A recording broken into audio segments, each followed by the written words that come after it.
This song actually was inspired by a dream I had, and obviously Captor of Dreams has something to do with dreaming.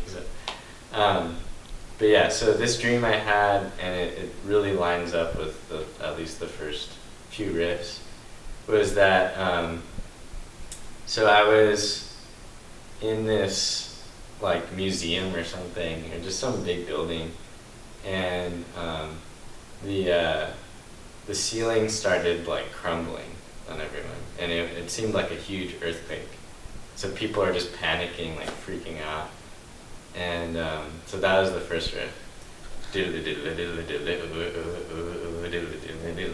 know, just like shit falling over, and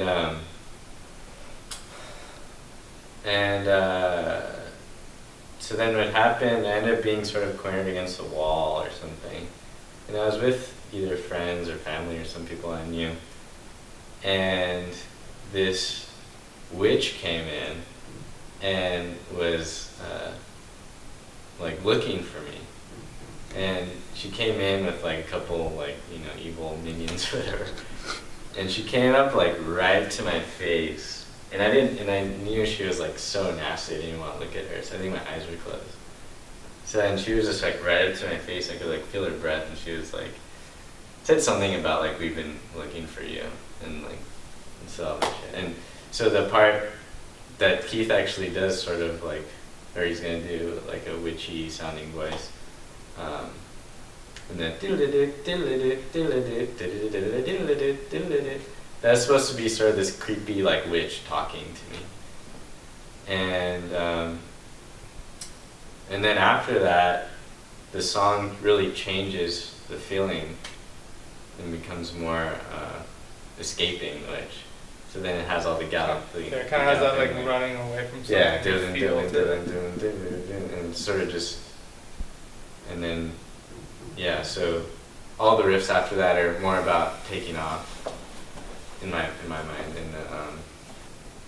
and just trying to get away and deal with this witch chasing me, I guess. And so that one I definitely talked to Keith about, and he more closely followed that with the vocals. So actually, you know, that since I've been researching sleep and stuff like that and dreams and stuff lately, I looked it up in I think it was a dream dictionary, and I looked up witch, and one of the definitions in there, it said, you know, when you see a witch in your dreams, it represents actually, if you're being chased by a witch, you know, in your dreams and you're trying to get away, it represents something in life that you're trying to get away from, like, you know, something that you're anxious about, or a problem that you have in your life that you're kind of avoiding, you know, and that's what the witch represents in it. So basically, I just kind of followed that with the songwriting, you know, escaping a witch, you know what I mean? Like escaping a problem in life, you know what I mean? And I kind of switched it around to kind of overpower that, you know what I mean? To, you know, stand and fight, you know what I mean? To get rid of that problem. So that's basically what the lyrics are about in that song.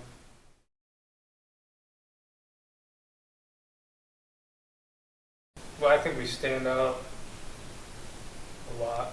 You know, that's kind of one of the things we pride ourselves on, I guess. I mean, play with so many bands that, you know, we all like metal and we all like different types of metal, but when you can pinpoint exactly who a band is copying, it's like, you know, it's not, you can go see that band, you know what I mean? I want to say something about that. Like, in my mind, the point of making music and being in a band is to like bring new music to the world. Like, if you're trying to do exactly the same shit as some other band, like, why what's the point of you being there? Being a cover band, you know? Yeah, it's like there's already a band that's doing that better than you. So if you do something new, even if it's not, you're not positive that people are gonna like it, but just the fact that it's new is like, in my mind, what bands are supposed to do. That's a lot more rewarding too, you know? Yeah. And like, I created this, Yeah, we making this like is a me. new sound and people like it. That's better than saying, oh, we copied like Children of Bodom and people like it. Well, no shit, because a bunch of people like Children of Bodom.